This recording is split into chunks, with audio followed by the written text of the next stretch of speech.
आपने अपने आप को 18 घंटों के लिए वॉशरूम में पे कर दिया था। मेरे साथ एक दुर्घटना हो गई थी, अचानक वहाँ पे दंगा हो गया तो वो बाहर वाले को ढूंढ ढूंढ के मार रहे थे। मतलब आप ये कहना चाह रहे हैं कि पैसे के पीछे सब दब रहा है। सच में बात केवल पत्रकारिता की करूं तो मुझे कहना पड़ेगा कि वाकई आजकल पहले की पत्रकारिता नहीं रही है। पहले की पत्रकारिता में और आज की पत्रकारिता में डिफरेंस क्या लगता है? बहुत बड़ा डिफरेंस तो ये आ गया कि पहले हम देख के लिखते थे, अब सुन के लिख रहे हैं। आपने तो ज्वाइन तो भास्कर किया था, फिर नवज्योति में कैसे आ गए? दैनिक भास्कर की मैं इज्जत भी करता हूँ क्योंकि मेरे को बहुत कुछ सिखाया है। आपने खुद की आर्थिक स्थिति को सुधारने के लिए कभी कुछ नहीं किया? दिक्कतें आती थी सर। आप पत्रकारिता में रहते हो, बिजनेस नहीं कर सकते, कर रहे होगे तो आपके ऊपर इल्जाम लग जाएंगे। प्रिंट मीडिया में मैं बहुत जल्दी ही एक नई चीज लेके आ रहा हूँ।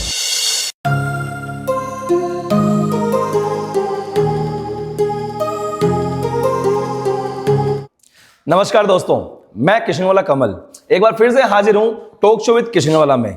इस मंच पर हम बात करते हैं ऐसे लोगों से जिनके संघर्ष और जज्बे की कहानियां हमें प्रेरणा देती है। जैसा कि हम जानते हैं, लोकतंत्र में पत्रकारिता चौथा स्तंभ रखता है। एक पत्रकार वह ताकत रखता है जो किसी भी खबर की पॉजिटिविटी और नेगेटिविटी को निकाल सकता है। समाज को कौन सा संदेश देना है और किस खबर को किस नजरिए से देखना है, यह पत्रकार बखूबी जानता है। तो चलिए आज मिलते हैं एक ऐसे पत्रकार से जो पिछले 25 सालों से पत्रकारिता के क्षेत्र में काम कर रहे हैं। आइए उनसे जानते हैं उन पहलुओं के बारे में जिन्हें अक्सर हम नजरअंदाज कर देते हैं। आइए मिलते हैं किशनगढ़ के वरिष्ठ पत्रकार मिस्टर शिव कुमार शर्मा से। नमस्कार सर। नमस्कार जी। सर, जैसे कि जानते हैं कि जर्नलिज्म एक बहुत अच्छी चीज भी है और कहीं ना कहीं बुरी भी होती है, तो इस फील्ड को आपने किस बेसिस पे चूज किया, क्या हमें बता सकते हैं आप? दरअसल इस फील्ड में मुझे आना ही नहीं था। अच्छा। रोचक बात तो ये है कि ये फील्ड मेरा था ही नहीं। अच्छा। हाँ, एक था कि माँ शारदे पुत्र होने के नाते मुझे कविताओं का शौक था, तो मैं लेखन में अच्छा था पहले। अच्छा। और खूब कविता भी करता था मैं। कविता मंचों पे भी गया हूँ, साझा भी किया मैंने बड़े बड़े कवियों के साथ मंच। लेकिन अच्छा। उसके बाद धीरे धीरे हालात ऐसे रहे कि मैंने वो लाइन छोड़ दी।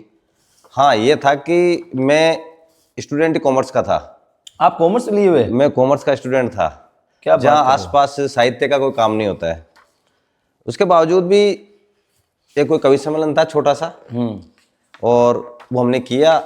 उसकी हमने रिपोर्ट बनाई, साथियों के साथ गया।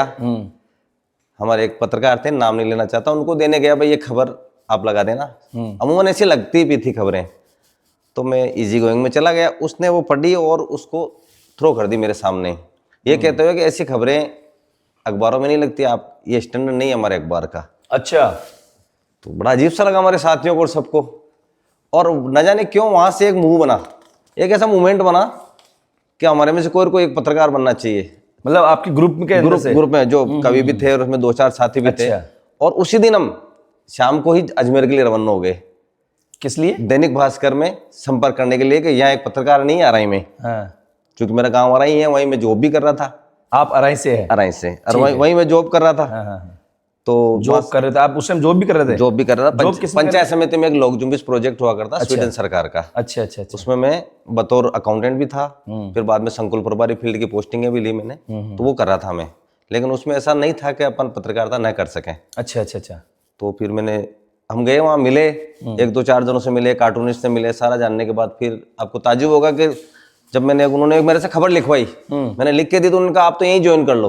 अच्छा, अजमेरी? हाँ, मैं कि नहीं सर, मैं जॉब कर रहा हूँ। अच्छा। फिर मुझे अराई के लिए पहले बार 1999 यानी 99 में ही मुझे लेटर मिला। पहली बार मतलब फर्स्ट टाइम ऐसे ही गए उठ के कि हाँ भैया मुझे जर्नलिज्म बनना किसी को, और आपको ज्वाइनिंग दे दी मेरे को। और पहले बार को लेटर लेके आया, वरना कोई लेटर देते नहीं थे पहले आसानी से। अच्छा। बाकायदा दैनिक भास्कर में रमेश जी अग्रवाल थे उस वक्त भी, उन्होंने मेरे को लेटर दिया और ये यात्रा चल पड़ी। फिर मैं ग्रामीण क्षेत्र की जो समस्याएं मुखरित होती थी उनको लाता था, उनको निकालता था, उन पे खूब मेहनत भी करता था और चल पड़ी। मतलब आप अराई के क्षेत्र में ही काम करने लग गए? पहले अराई पंचायत समिति क्षेत्र पूरा था। अच्छा अच्छा, उसमें करता था मैं। अच्छा सर, एक चीज बताओ, जैसे कि आप अपन जानते हैं, आपकी नजर में पत्रकारिता है क्या? सर, पत्रकारिता के स्वरूप बदल गए अब दरअसल। अच्छा। अब हालात, अगर मैं वो डायलॉग बोलूँ ना तो अच्छा नहीं लगेगा कि पत्रकारिता एक मिशन था, एक था आजादी की कलम, वो ऐसा कुछ भी नहीं है अब पत्रकारिता सबसे बड़ी बात तो ये स्थिति होगी कि अपना जीविकोपार्जन के लिए करनी पड़ रही है। अच्छा, ऐसा? कोई पत्रकार ऐसा है मिलेगा ही नहीं, क्यों मिलेगा? कोई जागृति वाली बात तो रही नहीं ना समाज में, क्या जागृति लाएंगे अपन? जागृत पड़ा पूरा समाज, तो इतना जागृत है कि अब तो उसको मंदम स्थिति में लाना पड़ रहा है। नहीं, ऐसा तो नहीं है सर कि नॉलेज सबको सारी नहीं नहीं नहीं नहीं, आप मेरी बात को अन्यथा ले रहे हैं। मैं ये कहना चाह रहा हूँ कि पहले यह था कि एक लाइन लिखते थे, उस पे मसाले जल जाती थी, लोग बाहर निकल जाते थे। अच्छा, मतलब लोगों में पॉजिटिविटी हाँ। आ जाती थी। आजकल ऐसा कुछ कर ही नहीं है ना। वो मैं लिखता हूँ, मैं पढ़ लेता हूँ, खुश होता हूँ, मेरे 2 साथी पढ़ लेते हैं, या जिसकी खबर है वो पढ़ लेता, खुश होता, तो क्या जागृति करोगे आप? तो नहीं, इसका हमने जैसे देखा है सर कि एक थोड़ा रीजन ये भी आजकल प्रिंट मीडिया कहीं ना कहीं पिछड़ रहा है। नहीं नहीं नहीं, पिछड़ नहीं रहा आप।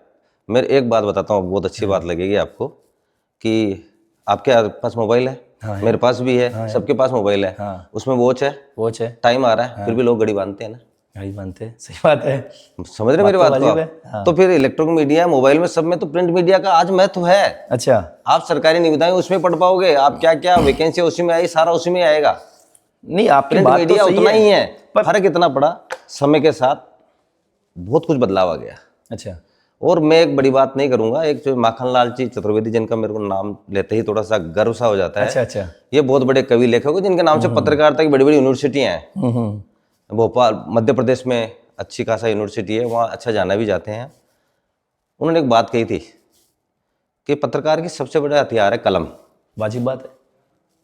अब कलम ना रुकनी चाहिए ना झुकनी चाहिए।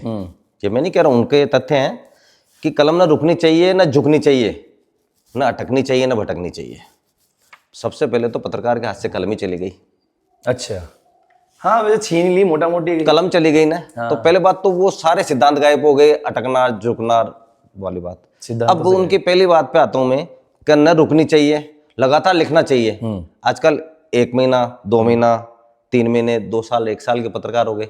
अच्छा, वो अपना तत्काल क्या उसमें क्या कहना चाह रहे हो? ये 1 साल 2 साल का मतलब रीजन ये हो गया, मैं ये कहना चाह रहा हूँ कि पत्रकारिता करने के लिए और लक्ष्य से रहा वो उसको लक्ष्य पूरा नहीं हो रहा है। हाँ। देखो कितना ही कर लो, लक्ष्य मतलब हर व्यक्ति को परिवार चलाना होता है। पैसा, पैसा आर्थिक रूप से बिल्कुल सुदृढ़ रूप से आप सही जा रहे हैं। परिवार चलाना है, शौक से कोई पत्रकारिता 1 दिन 2 दिन 15 दिन की कर लेगा, उसको परिवार चलाना, उसकी जिम्मेदारियां निर्वाह करनी है। मैं किसी पत्रकार को गलत नहीं मानता। अब वो किस तरीके से करता है वो उसकी उस पे है, लेकिन सच ये है कि आयु वैसे रहा है। अब वो उसने 1 साल तक पूरा दम लगा लिया, बड़े जो बैनर है, बड़े मंच है, वो उनको ले नहीं रहे हैं, छोटे के साथ लग गया, कभी कैमरामैन बन गया, तो उसको नहीं पड़ेगा, तो वो एक दिन छोड़ के चला जाएगा, तो रुक गई ना। सही बात है। फिर वो झुक इसलिए रही है कि मैं खबर लिख रहा हूं, आगे नहीं छपेगी। अच्छा, डिसाइड तो वहां का मैनेजमेंट करेगा ना, जो मेन। सही बात है। ये तो मतलब वो झुक भी गई। मतलब वो कहना तो चाहता है, बताना तो चाहता है, हाँ। पर आगे वाले उसको रोक देते हैं। मैं कह रहा हूँ विज्ञापन का अखबार है आजकल, विज्ञापन का इतना महत्व हो गया है, हमें वो गलत शायद रो में जा रहा हूँ, पता नहीं क्या है। नहीं, इतना विज्ञापन का महत्व हो गया है कमल जी। मैं आपको बताऊं कि एक कोई व्यक्ति है जिसने बहुत बड़ा विज्ञापन दे रखा है। हाँ, अब उसने कोई ऐसा कर दिया जिसकी खबर निश्चित रूप से जानी चाहिए, समाज के सामने खुलनी चाहिए। गलत सही की तो चला जाएगी, गलत सही की तो मैनेजमेंट से फोन आ जाते हैं कि आप ये लिखिए। गलत के लिए तो वो मैं लिख भी दूंगा ना। प्रथम तो लिखते समय मेरे पास कुछ ना कुछ मैसेज आ जाएगा, रहने दो। मैंने लिख भी दी तो लगेगी नहीं, तो बताओ फिर वो मतलब पैसे के पीछे खबर दब जाती है। तो ये तीसरी बात आ गई, अटक गई, है ना। न अटकनी चाहिए ना भटकनी चाहिए। चौथी बात पे आता हूँ, भटक इसलिए रही है कि हम करने क्या जा रहे हैं, कर कुछ देते हैं। हम भेज कुछ रहे हैं, लग कुछ रहा है, तो भटक गई ना। तो माखन लाल जी चतुर्वेदी के चारों सिद्धांत ही नहीं रहे, तो आप पत्रकारिता किसकी बात कर रहे हो? मतलब आप ये कहना चाह रहे हैं कि पैसे के पीछे सब दब रहा है? नहीं, इतना नहीं है। तो? आप बहुत कठोर भाषा काम में ले रहे हैं। मैं तो क्या बोलते सच बोलना चाह रहा हूँ, एक्चुअली ये लगता है पैसा भी एक जरूरी है। दरअसल मैं अगर मीडिया की बात करूँ ना सर, तो आप विश्वास नहीं करोगे, बहुत पेपर महंगा है, सारा मैनेजमेंट है, सारी चीजों को उनको भी देख के चलना पड़ता है। मैं एक तरफा नहीं बोल रहा हूँ, लेकिन सच में बात केवल पत्रकारिता की करूँ तो मुझे कहना पड़ेगा कि वाकई आजकल पहले की पत्रकारिता नहीं रही है। अच्छा, और अच्छा ये जैसा आप बोल रहे हो, तो एक चीज मुझे बताएंगे, पहले की पत्रकारिता में और आज की पत्रकारिता में डिफरेंस क्या लगता है? बहुत बड़ा डिफरेंस तो ये आ गया कि पहले हम देख के लिखते थे। देख के लिखते थे मतलब जो वहां गए, जो हमने देखा वो लिख दिया। मतलब आप जाके देखते थे फिर लिखते थे? जो देखा वो लिख दिया। अच्छा, अब सुन के लिख रहे हैं। अच्छा, समझ रहे मेरी बात? कोई कहेगा हमें, अच्छा, वो हम लिख रहे हैं, तो वो पत्रकारिता में थोड़ा ये बहुत भारी परिवर्तन आया है। दूसरी बात क्या है कि विश्लेषक बन गए हम। नहीं, अगर आपने बोला कि कोई दूसरा कहेगा बोलेगा, इसमें मैं ये समझ सकता हूँ कि मतलब कोई कह कर लिखवा रहा है। मैं आपको पहले क्लियर कर दूं ना, आप मेरी बात है, आपको सवाल की जरूरत नहीं पड़ने दूंगा, मैं से क्लियर करूंगा। बढ़िया बढ़िया। मैं ये कह रहा हूं कि कह करके लिख रहे हैं, देख के लिया लिख लिया, सुन करके लिख रहे हैं, सुन करके जाने के बाद भी सुन के लिख रहे हैं आप। हाँ वही वही मतलब किसी ने कहा है भाई साहब ये ऐसे से हुआ है, आपने देखा नहीं क्या, ये नहीं लिखना अच्छा आप कह रहे हैं कि ये बात मैंने वो बना दी, तो वो चेंज हो गई ना। सही बात है। ये पहले की आज की में अंतर। दूसरी बात क्या है कि सबसे बड़ी बात रही विश्वसनीयता की। जो विश्वास उठा है ना, उसको कायम करने के लिए पत्रकारों को बहुत मेहनत करनी पड़ेगी। ऐसा नहीं कायम नहीं होगा, बहुत मेहनत करनी पड़ेगी। और स्थितियां विकृत होती जा रही है, विकृत होती परिस्थितियों को भी संभालना पड़ेगा। विकृत तो पहले की पत्रकारिता आज की पत्रकारिता, दूसरा अंतर यह भी आ गया कि विश्वसनीयता खो दी हमने। अच्छा। हो क्या रहा है कि विश्लेषक बन गए अपन, खबर देने के साथ ये भी दे रहे हैं ये क्यों हुआ, क्या कारण है, अपना ये काम नहीं हुआ करता था। अच्छा। लेकिन क्यों दे रहे हैं इसकी वजह भी बहुत बहुत बड़ा रहा क्या हूँ है? कि हर आदमी के पास एक मोबाइल हुआ करता है। ठीक है। आज मैं एक छोटी सी क्राइम रिपोर्टिंग करता हूँ, मैं एक रोड के ऊपर एक्सीडेंट होता है, तत्काल आपके पास वीडियो भी आ गया, लाइव भी आ गया, कई बार तो सीसीटीवी का फुटेज भी आ गया आपके पास। शाम को ऐसा क्या रहा जो दूसरे दिन आप पढ़ाओगे? हाँ सही बात है। डायरेक्ट आ गया ना। हाँ। उसको ले जा रहे हैं, एम्बुलेंस आ गई, उसमें गाड़ी में डाल दिया, सब कुछ आ गया, लिखोगे क्या? तो फिर वो मजबूरन पत्रकार क्या लिखेगा? आगे की कहानी लिखेगा, क्यों हादसे हो रहे हैं, क्या हुआ, या बार बार हादसे हो रहे हैं, पुराना एक हादसा जोड़ देगा। तो खबरें तो वो नहीं रही ना जो हम देखी। जो इसमें ये रीजन हो सकता है कि मतलब अगर इन फ्यूचर हो सकता है कि ये प्रिंट मीडिया खत्म भी हो जाए? नहीं नहीं, ये कभी नहीं हो सकता। नहीं, जैसा आपने भी कहा कि सपोज कि कोई एक्सीडेंट हुआ, उसका पहले अपन ने वीडियोस देख लिया, सब कुछ पता लग गया, तो लिखने को बचा ही क्या? प्रिंट मीडिया रीड है, रीड पत्रकारिता की रीड की हड्डी प्रिंट मीडिया ही है। आज प्रिंट मीडिया अगर नहीं है ना तो समझ लो फिर आप कुछ भी कर सकते। एआई आ गई ना, एआई तो बहुत, अब एआई आपकी क्या कर लेगी मुझे बताइए? प्रिंट में क्या कर लेगी? प्रिंट में तो कुछ नहीं कर सकती। प्रूफ आता है आपका, सुबह सबके आपके पास अखबार आता है, ऐसे खुलते हैं पेज, उसके सरसराहट में मालूम पड़ जाती है कि हम समाचार पढ़ रहे हैं। ये आप 24 घंटे पढ़े, आप 24x7 लगा करके देख रहे हो, पढ़ रहे हो, लेकिन मायने तभी मजा आता है कि जब वो पेपर, कई लोगों की आज भी आता है चाय की चुस्की, अगर पेज नहीं पलटेगा ना तो उसको सुबह ही नहीं होती उसकी। अच्छा, तो वो चीजें तो मायने रखती है। अच्छा सर, देखते हैं बहुत बार से करते हैं, बहुत पत्रकार आजकल, मतलब पत्रकार जगह जगह मिल जाता है, हर कोई पत्रकार बनना पड़ा है। आप जब पत्रकार बने थे तो कोई ऐसी नीड पड़ी थी, क्वालिफिकेशन क्या चाहिए, या आपने क्या क्वालिफिकेशन की थी? हाँ, अच्छा सवाल किया आपने।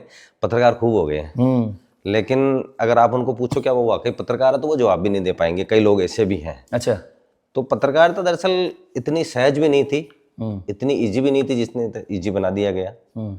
और रीजन यही मैं फिर कहूँगा, मोबाइल।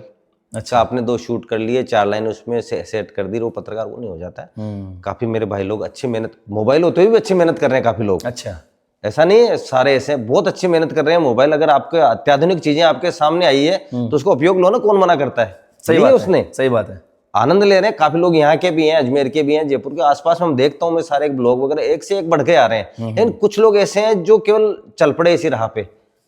आपको शायद ध्यान होगा कि उनको ये पूछ लो कि इसका कौन सा कोर्स होता है तो बता नहीं पाएंगे। हाँ, आधे नहीं सर, मैं मानता हूँ 90% लोगों को नहीं पता। काफी लोगों को पता नहीं है, कोर्स कर नहीं रहे हैं। हाँ। कोर्स करने के बाद पत्रकारिता का, आप एक बात बताओ, एक इंट्रो शब्द होता है। हाँ। इंट्रो शब्द होता है, 5W होते हैं। अच्छा, 5W क्या? What, who, where. अच्छा, ये। हाँ। अगर किसी के इंट्रो में ये नहीं आता है तो इंट्रो पूरा नहीं कहलाता। नहीं, मैं अक्सर कहता भी उसे, अगर आपने जैसे कोई बातचीत हो रही ना, भाई क्यों हुआ, क्या हुआ, कैसे हुआ, ये नहीं पूछा, फिर पता कैसे लगेगा? आपके इंट्रो में आ जाना चाहिए। अगर ये इंट्रो पूरा नहीं हो रहा फिर समझ लो अरे इंट्रो के बारे में नहीं जानता कोई पत्रकार, तो फिर कहां से बताएगा? सही बात है, सही बात। तो ये चीजें मैं कह रहा हूँ, जो भी पत्रकार साथी हैं इस क्षेत्र में आना भी चाहते हैं तो मेरी एक ये विनती मान लो, इस क्षेत्र पे एहसान मान लो कि वो थोड़ा अध्ययन करके आए। मजा आएगा, समाज को कुछ अच्छा दे पाएंगे। किसी व्यक्तिगत निंदा पे नहीं जा रहा हूँ मैं, ध्यान रखना। सही बात है। अगर सभी को दे रहा हूं मैं, निवेदन कर रहा हूं, ये मान लो, क्योंकि 25 साल अगर इसमें मैंने जिया है तो निवेदन करने का तो हक बनता है। वाजिब बात है, वाजिब। तो इतना सा निवेदन है कि वो कुछ पढ़ के आए। आपने क्या कोर्स किया? मैंने सर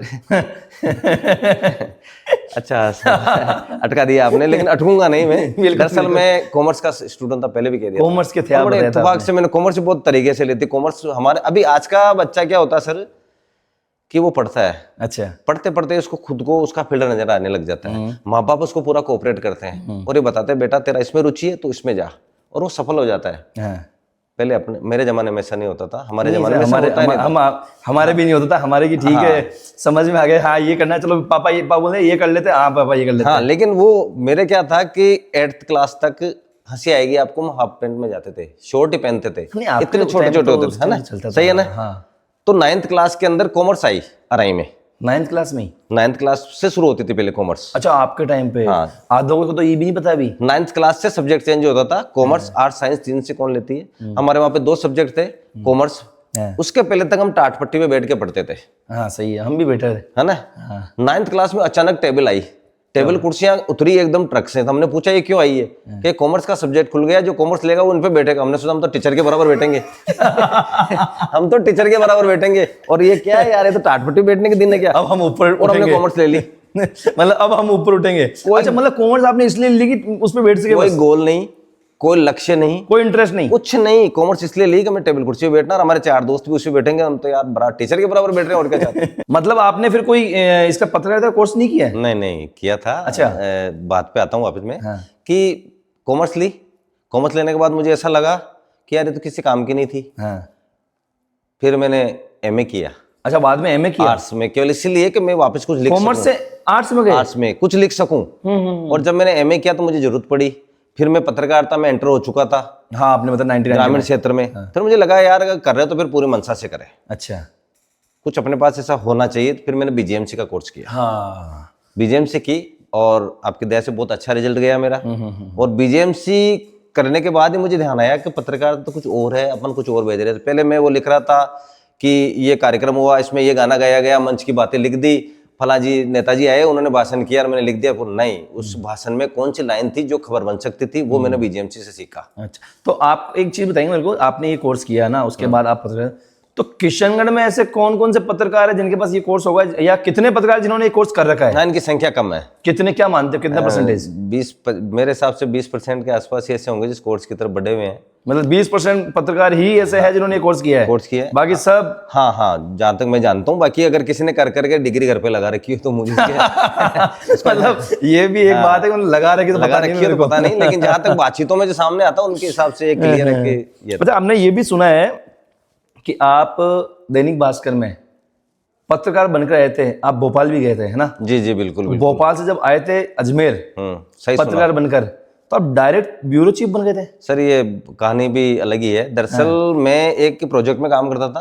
प्रोजेक्ट बंद हो रहा था 23 जून को, और चिंता थी बेरोजगारी की कि यार मैं आज 10 साल जिस प्रोजेक्ट में देखा हूं अचानक खत्म हो जाएगी। तो मैंने दैनिक भास्कर का एक वैकेंसी निकली थी, मैंने वैकेंसी भर दी। अच्छा। भरते ही मेरे को जयपुर बुलाया गया। ऐसे डायरेक्ट पत्रकार नहीं बना मैं कभी भी। अच्छा। मैं पूरा सिस्टम से ही आया। अच्छा। तो जयपुर जाता हूँ, जयपुर जाने के बाद मैं एग्जाम देता हूँ। एग्जाम देने के बाद मेरे 3 फेज में एग्जाम होते हैं। पहले तो एक लेख लिखाया जाता है, फिर एक खबर करने के लिए भेजा जाता है, फिर तीसरा एक इंटरव्यू लिया जाता है। अच्छा। और इंटरव्यू लेता हूँ मैं जिस आदमी का, मैं कह रहा हूँ उनके सामने बैठने की हिम्मत नहीं मेरी। अच्छा। उस आदमी को मैं इंटरव्यू ले रहा हूँ क्योंकि मैं जानता नहीं था वो कौन है। हाँ, जिंदगी के मेन संपादक जी वो बैठे थे, उनका मैं ले रहा हूँ, अमरेश जी का मैंने लिया। और मैं वहाँ ईश्वरीय कृपा से टॉपर रहा। तो उन्होंने मेरे को डायरेक्ट कह दिया कि आपका सिलेक्शन हो चुका है, आप जाइए, हम आपको लेटर भेज देंगे। ठीक है। मैं मेरे शौक से आ गया।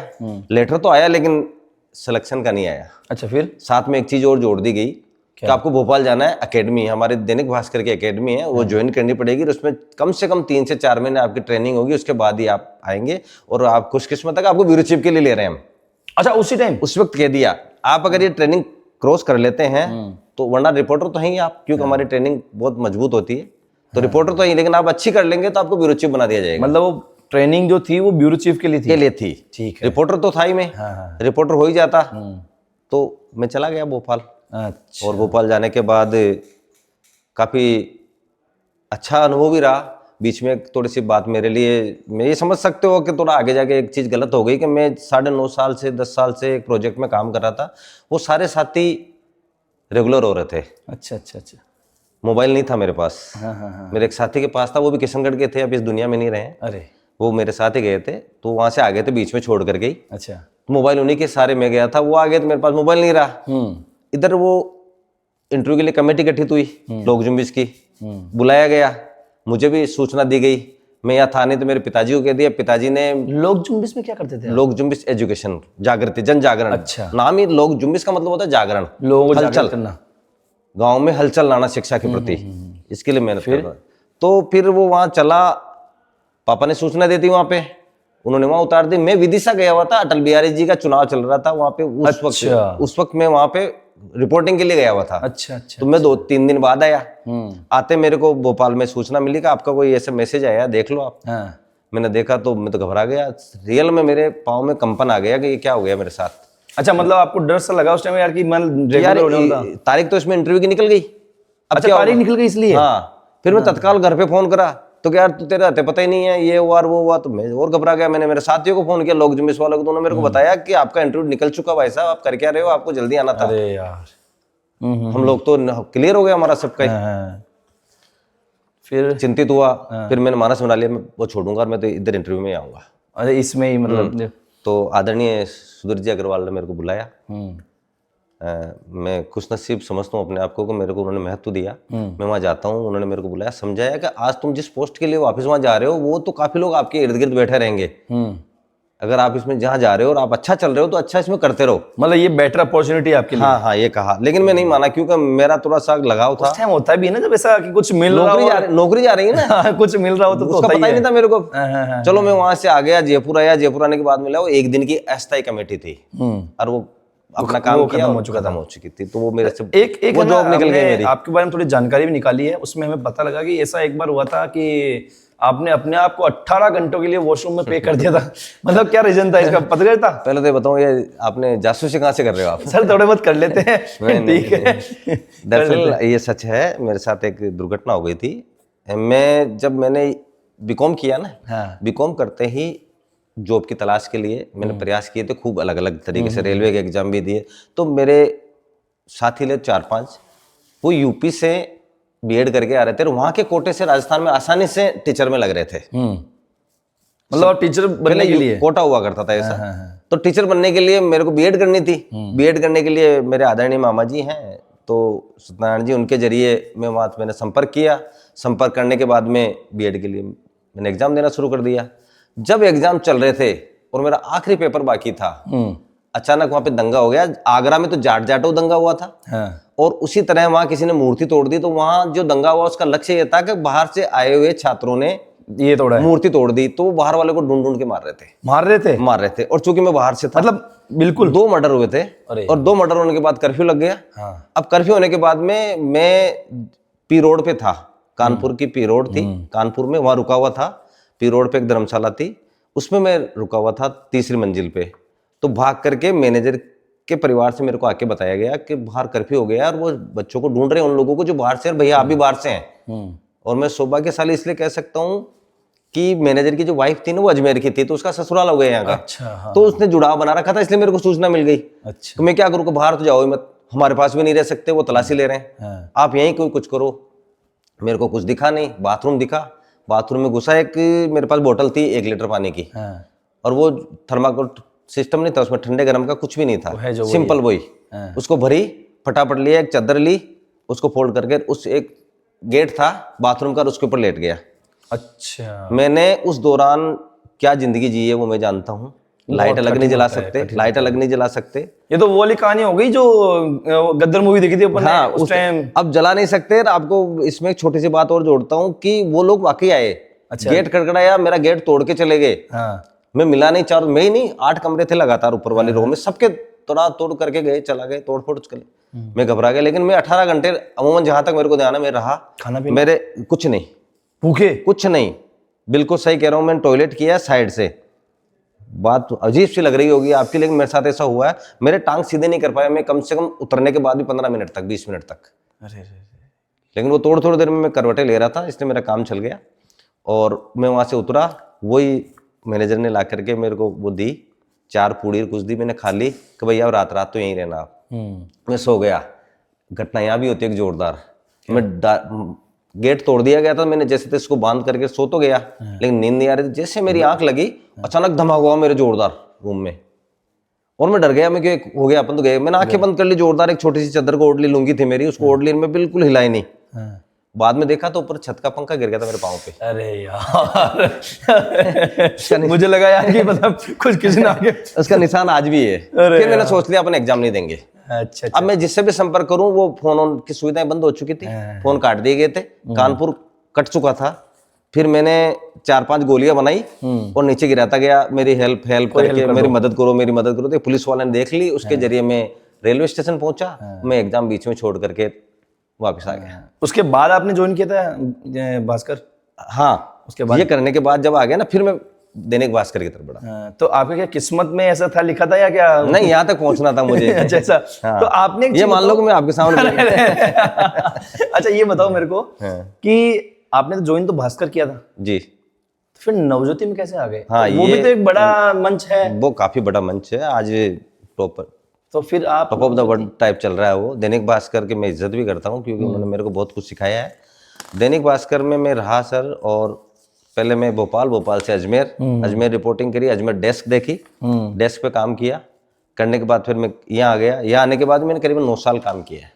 हाँ, दैनिक भास्कर 9 साल किया आपने, हमने पता किया। फिर कुछ हालात ऐसे रहे कि मेरे प्रमोशन नहीं हो रहे थे, कोई विभागीय कारण रहे। अच्छा। कुछ वातावरण ऐसा था कि आप तो ब्यूरो चीफ थे? हाँ, नहीं, मैं रिपोर्टर के रूप में आया यहाँ पे। ब्यूरो चीफ तो अजमेर तक ही सीमित था मैं। अच्छा। यहाँ आने के बाद हाँ, ब्यूरो चीफ की पोस्ट ऑलरेडी यहाँ थी। हाँ, यहाँ आदरणीय थे, तो मैं अच्छा आपने ब्यूरो चीफ वहां से छोड़ के आप यहाँ आ चुके थे? मैं रिपोर्टर के लिए स्वीकार हो गया, क्योंकि मेरे को घर पे रहना था।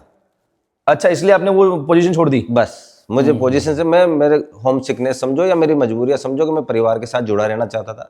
बच्चे थे, दोनों की एजुकेशन अच्छी हो जाए, और हो गई। चलो, अगर वो नहीं होता था आज वो एजुकेशन नहीं हो पाती। इसलिए बस ये वो आपका प्रमोशन वगैरह नहीं हो रहा था, इसलिए आपने प्रमोशन नहीं हो रहा था, मुझे हिसार भेज रहे थे। अच्छा, अब हिसार में जाना नहीं चाहता था, बस इसलिए छोड़ दी? बस फिर मैं संपादक जी से मिला कि यार मेरे पास भी विकल्प नहीं है, तो सब आगे से हो रहा है। तो उन्होंने डिस्कस करा कि बेटा अगर तेरे को अच्छी अपॉर्चुनिटी मिल रही है तो नवज्योति चल जा। सही बात है। अच्छा ये बताओ, जैसे आप प्रिंट मीडिया से इलेक्ट्रॉनिक मीडिया में आए, फिर मोबाइल मीडिया तक पहुंच गए, तो इनमें सब में क्या डिफरेंस आपने फील किया? डिफरेंस तो निश्चित तौर से होना ही है ना। क्या प्रिंट मीडिया आप सबूत लिख रहे हैं, हर चीज लिख रहे हैं, सबूत है, डिलीट नहीं होगा। ठीक है। वो पेपर कहीं ना कहीं पड़ा है, वो सुबह सबूत के रूप में कोर्ट तक जाएगा। हाँ, अब रही बात, आप उसके बाद अपन आए इलेक्ट्रॉनिक मीडिया में, यहाँ आ गया टीआरपी। ओ सही बात। टीआरपी के साथ हो गई सनसनीखेज खबरें, जिन्होंने सारे विश्वास की धज्जियां उड़ा दी। आप देख रहे हैं वो सनसनी जो पैदा कर रहे थे ना, जबकि सुप्रीम कोर्ट के डायरेक्ट आदेश है कि कोई भी खबर सनसनी नहीं फैला सकती, अगर फैला रहे हैं तो आप गुनाहगार हैं समाज के। हाँ, लेकिन ऐसा नहीं हुआ। सनसनीखेज बनाने के चक्कर में गौर से देखिए, आपके सामने कौन बेटा, गौर से देखिए। अब गौर से क्यों देख रहे, सामने बेटा सब देख रहे हैं ना। तो ये सनसनीखेज पुरस्कारी जो हुई नहीं अपनी, जो परोसा गया सनसनीखेज, वो बहुत बुरा हुआ। और ये टीआरपी के चक्कर में, ब्रेकिंग न्यूज के चक्कर में, जल्दी देने के चक्कर में अपने वो चीजें खो दी। आपने देखा भी होगा कभी कभी बड़े बड़े उसमें चैनल में देखा होगा, पहले हादसा होता 8 मार देते हैं, 8 मर गए साहब, थोड़ी देर में वो 4 तक चले जाते, क्योंकि वो तब तक सुनी कह रहे होते हैं। अब उन्होंने तो हुआ ना, अभी धर्मेंद्र जी को 8 नवंबर को मार दिया था। अब वो क्या, उन्होंने डिलीट कर दिया ना, लेकिन हमारा प्रिंट तो रहता है। सही बात है। तो ये प्रिंट से ये अंतर आ गया इलेक्ट्रॉनिक में। फिर आ गया मोबाइल पे। अब मोबाइल के अंदर एक घुसपैठिया आ गया, AI, फेक खबरें आ गई, भयंकर। आपको पता ही नहीं पड़ेगा सर कि आप कब खुद कुर्बान हो गए। नहीं, इसके चक्कर में ना ये जो पत्रकार बने बैठे, वो एक दूसरे से लड़ते झगड़ते भी बहुत है। होना ही है, वो तो कंपटीशन आ गया ना, कंपटीशन मतलब ये कर रहा है, ये कर रहा है। दूसरी बात ये हो गई कि कंपटीशन के अंदर हद पार गए। हद तो है ही, जब हद पार कर जाते हैं अपने आप को कैसे सही साबित करना, बस वो रह गया। वो रह गया। तो अब चलो, ये सबकी अपनी अपनी प्रक्रियाएं हैं, और सब देखो, कौन हारना चाहेगा इस मंच पे, हर आदमी जीतना चाहता है। अच्छा, जीत चाहता है। जैसे आपने डिफरेंस हमें बताया, बहुत अच्छी बात है।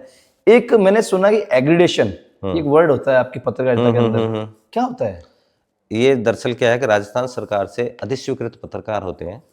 एग्रीडेशन का मतलब पत्रकार। ये उनके रूल होते हैं, उनमें आप फिट बैठ रहे हैं। जैसे पहले था कि 20 साल की पत्रकारिता होनी चाहिए। अच्छा। अभी 15 लास्ट ईयर घटा दी, उसको 15 साल की कर दी है।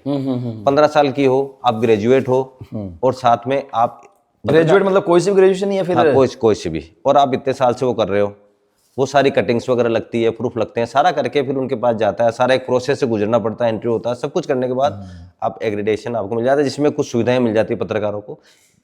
साफ तौर से बीमा मिल गया, रोडवेज की यात्राएं फ्री मिल गई, कहीं आ रहे जा रहे हो तो, रेलवे पास आपको मिल रहे हैं, और थोड़ा सा कहीं कोई बड़े इवेंट हो रहे हैं तो आपके थोड़ी आसानी मिलती है। तो किशनगढ़ में कितने लोगों के पास में है ये? बहुत कम लोगों के पास। वही वाली बात आ गई पत्रकार। हाँ, बस वो बहुत कम लोगों के पास है। और मैं तो, हालांकि मैं पुरजोर निवेदन भी करता हूँ कि अगर ग्रामीण क्षेत्र में जो पत्रकारिता कर रहा है, उन्हें भी ये सुविधा मिले। आपके पास है? मेरे पास है एग्रेडेशन? एग्रेडेशन आप पत्रकार हो? हाँ जी जी जी बिल्कुल है। और मेरा कहना है, मैं तो फिर कह रहा हूँ इस मंच के जरिए कि ग्रामीण क्षेत्र की पत्रकारिता बहुत दुर्लभ पत्रकारिता है, बहुत संघर्षशील पत्रकारिता है। उसको क्या मिलता है सर, मुझे बताइए। हाँ, पत्रकार को ऐसे मिलता तो कैसे नहीं सर, मैंने ये तो सुना कि जैसे राजनीति में पैसा होता है तो पत्रकारिता में बहुत पैसों में चमक दमक है। नहीं, ये इतना कटु सत्य भी नहीं है जितना आप बोल रहे हैं, इतना कठोर सत्य नहीं है। सुना सर। हाँ नहीं, आप ईमानदारी से करके देखिए ना। ईमानदारी रही कहाँ है? मैंने करी है ना। नहीं, रही कहाँ है? मैंने करी है ना सर, आपने किया इसका मतलब तो नहीं। देखो सर, मैं एक चीज जानता हूँ, 100 लोगों में से अगर एक ईमानदार है तो इसका मतलब ये तो ना पूरी ईमानदारी आ गई। नहीं, आर्थिक प्रभाव तो पड़ा है सर निस्संदेह। लेकिन एक मैं आपसे एक सवाल करूंगा छोटा सा। आप जो कर रहे हैं, टॉक शो कर रहे हैं, आप ये सारा चला रहे हैं, इसको आप आर्थिक से नहीं जोड़ोगे? नहीं, वो तो जरूरी है। सुनो मेरी बात, मैं मुद्दे पे आ रहा हूँ। करना पड़ेगा, लेकिन हो नहीं पा रहा है। हाँ, सही बात है। मैं एक अखबार, एक चैनल के लिए न्यूज भेज रहा हूँ या खबर भेज रहा हूँ लिख करके, वहां से मुझे कुछ नहीं मिल रहा है। मैं कब तक इस फील्ड में जीवित रहने की कोशिश करूंगा? अब मुझे घर पे कहा जाएगा आज ये लाना, आज वो लाना है, तो कोई दूसरा आलू लाना है, टमाटर लाना है, आलू टमाटर, तो कोई दूसरा रास्ता पकड़ूंगा। तो मैं किसी को गलत नहीं मानता।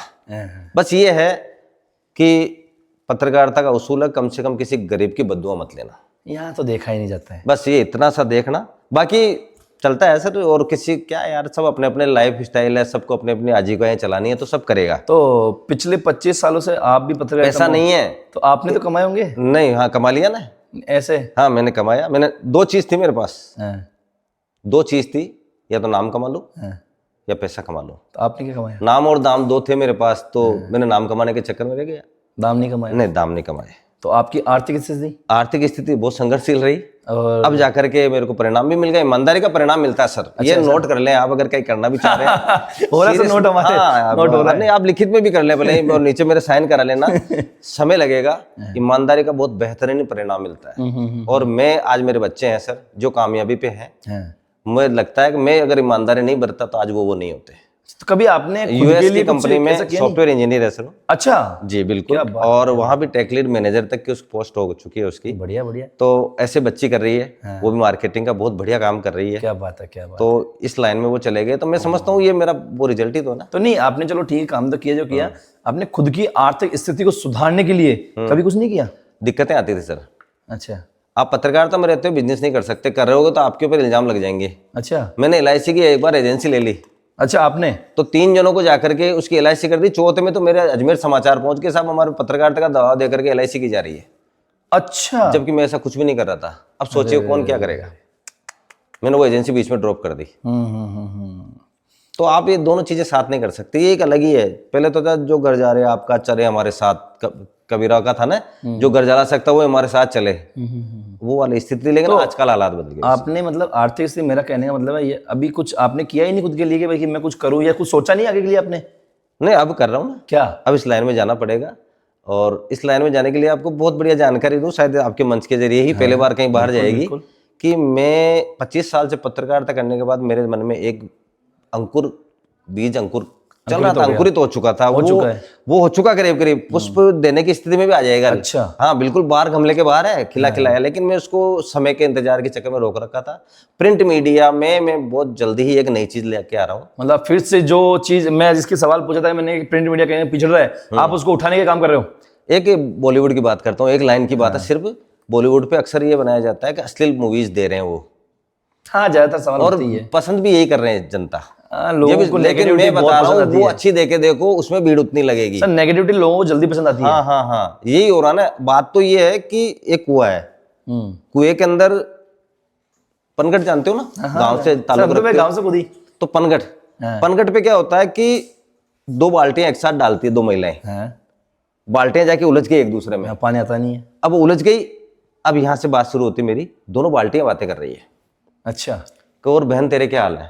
कि यार बहुत परेशान चल रही हूँ मैं। कि क्या हुआ? कि यार तू कैसे? कि मैं तो बहुत मजे में हूँ। कि यार तू मजे में कैसे रख सकते, मेरे साथ ही है तू भी तो इस कुएं में। पहले तो तू तेरी परेशानी बता। कि यार मेरी किस्मत ऐसी है कि मैं अंदर से भर के जाती हूँ और बाहर जाके खाली होती हूँ। हाँ यार, तो तू खुश क्यों है? कि मैं बाहर से खाली आती हूँ और अंदर आके भर क्या बात कही है। ये इतना ही अंतर है नेगेटिविटी और पॉजिटिविटी, सोचने का, सकारात्मक। आपका नजरिया, आपका जो नजरिया है वो उसको चीज को क्लियर कर देगा कि क्या है। बस ये चीजें ही खोती चली जा रही है, इसलिए थोड़ा ये हालात होते जा रहे हैं। आप अपनी बात से भटक गए, कुछ बता रहे थे हमें, क्या ला रहे हो आप? माँ मैं मुद्दे की बात हमें जानना है इस बारे में। दरअसल मैं कागज की कश्ती के नाम से बहुत ही जल्दी प्रिंट मीडिया में एक नई चीज लेके आ रहा हूँ, अच्छा, और शायद इस क्षेत्र में पहले कभी नहीं आई। क्षेत्र में मतलब? बहुत लिख लिए, 2 मरे 3 घायल। अब साहित्य आएगा बाहर, अब लेखन आएगा बाहर, कई लोगों को मंच आएंगे, कई लोगों की बार बात अच्छा अच्छा अच्छा, आप अपनी जो कवि बने वो थे सारी चीजें आएगी, उसको सारी अब चीजें यहाँ आप देखने को मिलेंगे। इम्प्लीमेंट करोगे? खबरें भी देखोगे आप, ऐसी बात नहीं, इससे अच्छा। इससे टूट नहीं सकता मैं। खबरें भी हाँ, रखोगे? लेकिन कागज की कश्ती चलेगी, अब देख लो। तो नवज्योति छोड़ दोगे? वो जगजीत सिंह की गजल थी ना, हैं। कागज की कश्ती वाली, मुझे लौटा दो मेरा प्यारा सा बचपन, वो कागज की कश्ती, वो बारिश का पानी, कागज की कश्ती दौड़ेगी। नहीं नहीं, नवज्योति नहीं, नवज्योति कैसे पत्र, ये तो मैं जुड़ा हूँ मतलब प्रिंट मीडिया छोड़ोगे नहीं आप? नहीं, प्रिंट मीडिया से तो फिर छोड़ूंगा तो मैं पत्रकारिता छोड़ूंगा, प्रिंट मीडिया नहीं छोड़ूंगा। ऐसा? हाँ, मेरे पास आए हैं कई बार, चैनल के भी कई बार संपर्क हुए हैं मेरे पे, हैं। मेरे 2-2 3-3 इंटरव्यू के लिए यहाँ तक आए हैं लोग, बात चला करके। आपको विश्वास नहीं होगा, अपने एक बड़े प्रतिष्ठित रेस्टोरेंट के ऊपर मेरा बाकायदा पूरी तरह से मेरा दबाव बनाया गया कि आप आइए इसको छोड़ के।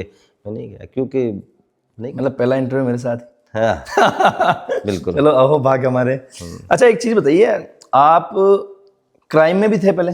हाँ, है ना? क्राइम ही ज्यादा लिखा है मैंने। है ना? तो कभी धमकियां नहीं मिली?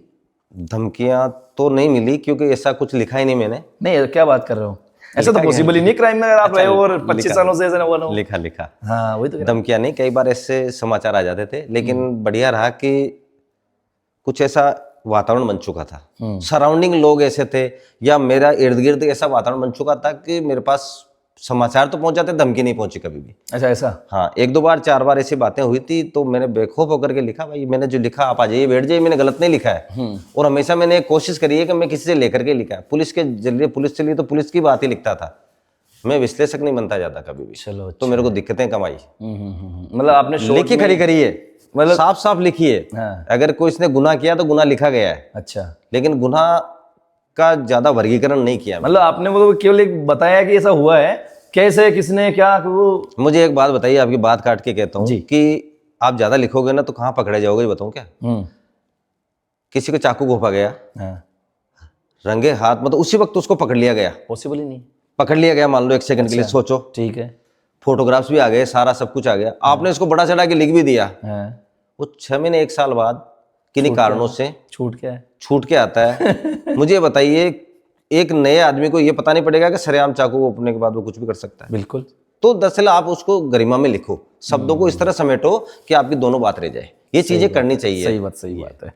तो अच्छा एक चीज बताओ, आजकल जो पत्रकार हैं उनकी छवि थोड़ी बहुत ज्यादा धूमिल है, तो इस बारे में मतलब आपका क्या ख्याल है? ऐसा मतलब रीजंस क्या हो रहे हैं कि मतलब पत्रकारों को लोग सही नजर से नहीं देखते, मतलब उनकी जो इज्जत पहले मिलती थी ना, वो आज कहीं ना कहीं। नहीं, नुकसान तो हुआ है। बात क्या है, देखो कि महंगाई बढ़ी है ना। हाँ। पत्रकारिता भी महंगी हुई है सर। अच्छा, हाँ, लेकिन खबरें महंगी हो गई। नहीं, आपकी बात में दम है। खबरें महंगी हो गई, स्तर घट गया। तो महंगी खबरों का मतलब आप समझ रहे हैं ना, ये महंगी खबरें ही थोड़ा सा इधर उधर कर रही है। बाकी कर रहे हैं, लेकिन बहुत सौभाग्यशाली अपना शहर भी, ज्यादा इसमें इतना नहीं है। क्या बात कर रहे हैं? हाँ, ज्यादा नहीं है इतना। सही में? हाँ बिल्कुल सही कह रहा हूँ। इतने दावे नहीं, आप बाहर जाइए सर, देखिए। अच्छा, बहुत कुछ मिलेगा उसके मुकाबले यहाँ। नहीं, यहाँ आप सही चल रहा है। मतलब ये तो कह रहे हो है तो सही यार, 4 आदमी रहेंगे तो सब जगह, किस क्षेत्र में नहीं है? आप, मैं नाम नहीं लूंगा, किसी भी क्षेत्र में चले जाइए, 4 है तो वहाँ कंपटीशन रहेगा, तो जो है ना जो भी दिखाया जाएगा। चलो अच्छा। और जो नहीं दिखाया गया वो भी बाहर आ जाए, सब चलेगा ऐसे तो। अच्छा, जैसे पत्रकारिता एक बहुत बड़ा क्षेत्र भी है, तो अगर कोई ज्वाइन करना चाहे या इसमें फील्ड में आना चाहे तो उसके लिए आप क्या कहना चाहिए? उनको कैसे क्या रहना चाहिए, क्या संदेश है? देखो 2 पॉइंट है इसके अंदर। पहले तो आप ये क्लियर कर ले कि आप पत्रकारिता करना क्यों चाहते हैं। अच्छा, ठीक है। अगर आप 2 चीजें इसमें, समाज सेवा एक तो, और एक तरफ आर्थिक है। समाज सेवा कर रहे हैं तो जरा ठहरें, अच्छा, पुनः विचार करें। ठीक है। क्योंकि केवल समाज सेवा के दम पे आप आगे नहीं चल पाएंगे। आपका परिवार आपकी तरफ से, आपकी रसोई के डिब्बे आपको आवाज देंगे कि हमें भरना है। तो समाज सेवा तक अगर आप इस तरफ आइए तो पूरे मन से आइए, पूरा सीख करके आइए, अध्ययन करके आइए। अध्ययन करने के बाद में आप इस सक्षम हो जाइए कि आप एक सवाल पूछो तो उधर से जवाब देते समय 25 जवाब आए, उनकी क्षमता आप में हो। सुनने के भी हो और लिखने के भी हो। हाँ। और लिखना बंद नहीं करे। मैं बता देता हूँ, पढ़ना लिखना बंद हो गया, ये मोबाइल ने छीन लिया। सही बात है। आप पढ़ोगे नहीं ना तो लिखोगे कहाँ से? आपके पास शब्द कम हो गए। शब्द कम हो गए अब। वही 26 जनवरी हर्षोल्लास के साथ मनाई गई। ये तो सच है। ये लाइनें रह गई। हाँ। आप इनको मत रखो यार। सब आप चेंज 26 जनवरी पे दूसरी चीजें भी तो करो ना। तिरंगा लहरा रहा था, इस तरह आप दूसरे तरीके से लाओ आप। लेकिन अब वो अपनी आदत पड़ गई, ट्रैक पे चलते हैं, ट्रैक छोड़ो।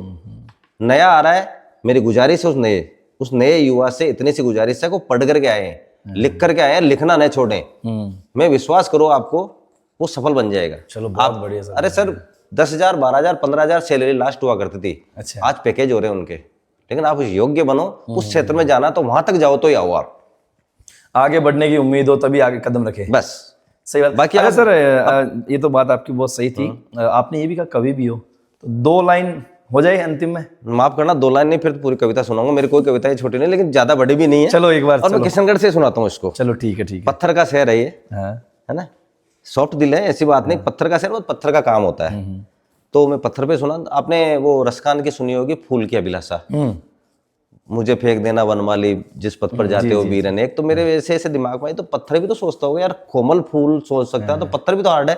यहीं से कविता है। पत्थर की खाकर पत्थर दिल से निकला था कि राह में पड़े एक पत्थर से मुलाकात हो गई। मैंने सोचा बेबस तेरी जिंदगी तो पत्थरों में खो गई। क्या बात है। कर न मर न जाऊं पत्थरों में खोकर, इसलिए मैंने मार दी उस पत्थर को ठोकर।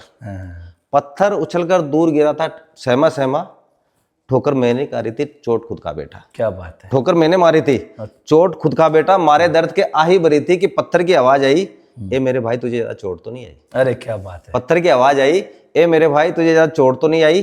पत्थर की कोमल बातें सुन में गया दर्द को भूल, आहिस्ता से उसे उठाया पहुंची उसकी धूल। निहार कर मैंने कहा कि वारे ऊपर वाले तूने कैसा जहां बनाया, पत्थर के इंसान का, इंसान के पत्थर का दिल बनाया। क्या ठोकर मारी थी मैंने। सही बात है। पत्थर के इंसान का और इंसान के पत्थर का दिल बनाया। भावुक हो गया मैं जोरदार। भावुकता बस मैंने दिया निमंत्रण कि तुम भी इंसान बन जाओ और मेरे तेरा आसान से जिंदगी बिताओ। आहत दिल से पत्थर बोला, सुनना बारीक चीज है कि आहत दिल से पत्थर बोला कि भले ही मंजूर है मुझे ठोकरों की मार से ना, एक गुजारिश है दोस्त, मुझे आज का इंसान मत कहना। अरे मुझे आज का इंसान मत कहना, वरना मैं मेरी कौम में लाचार हो जाऊंगा। तो खुद तो पहले से बेबस है, मैं और बेबस हो जाऊंगा। क्या बात है। अभिलाषा सुनिए 4 लाइन में। अगर करना ही है उपकार तो इतना एहसान कर दे, दूरी का संकेत लिखकर राह किनारे रख दे। आते जाते राही को राह दिखा करके इतना पुण्य कमाऊंगा, इतना पुण्य कमाऊंगा, इंसान होने से तो बढ़िया वापस पत्थर हो जाऊंगा। क्या बात है, क्या बात है। बहुत ही बखूबी, शानदार सर। तो साथियों, आज हमारे साथ है मिस्टर शिव कुमार शर्मा, वरिष्ठ पत्रकार है किशनगढ़ में। इन्होंने अपने अनुभव को, अपने जो भी इन्होंने जीवनी जी है उसको हमारे साथ शेयर किया है। इन्होंने जो जो हमें बातें बताई है, कहीं ना कहीं हमारे लिए प्रेरणादायक भी रही है, और इनके संघर्ष और इसके जज्बे को हमने देखा है। तो इनकी ज्ञानवर्धक जो बातें थी उनको हम अपने अंदर प्रेरणा के रूप में लेवे, और यही हमारी आपसे आशा है। और अगर आपको ये शो पसंद आया हो तो the talk show with Kishangarh वाला इसको सब्सक्राइब जरूर करें। और हाँ, हमारे पेज को सब्सक्राइब करने के बाद बेल आइकन जरूर दबाना, क्योंकि ऐसी ही बातें, ऐसी ही प्रेरणा, ऐसे संघर्ष और जज्बे की कहानियां आपको यहां मिलती रहेगी।